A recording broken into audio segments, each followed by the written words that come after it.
Taloda college रोडवर मध्यरात्री धाडसी चोरी. लक्ष्मी ट्रेडिंग मधून 2,99,000ची रोकड लंपास. नमस्कार, आपण पाहतात परिवर्तन 24 न्यूज. तळोदा शहरातील कॉलेज रोड परिसरात मध्यरात्री धाडसी चोरीची घटना घडली असून व्यापाऱ्यांमध्ये भीतीचे वातावरण निर्माण झाले आहे. अज्ञात चोरट्यांनी अन्नधान्य विक्रेत्याचे दुकान फोडून तब्बल 2,99,350 रुपये रोख रक्कम लंपास केली आहे.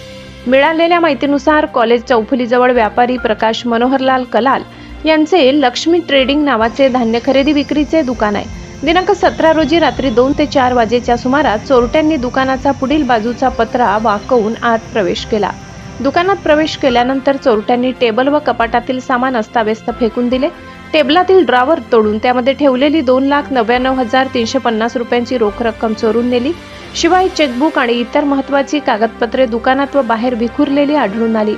काही कोरे चेक दुकानाबाहेर फेकून दिल्याचेही दिसून आले.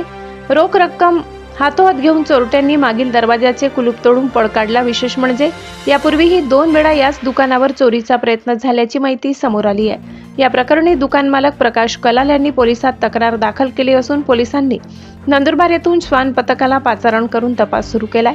या घटनेमुळे परिसरातील व्यापाऱ्यांमध्ये घबराट पसरली असून पोलीस प्रशासनाने गस्त वाढविण्याची मागणी होत आहे.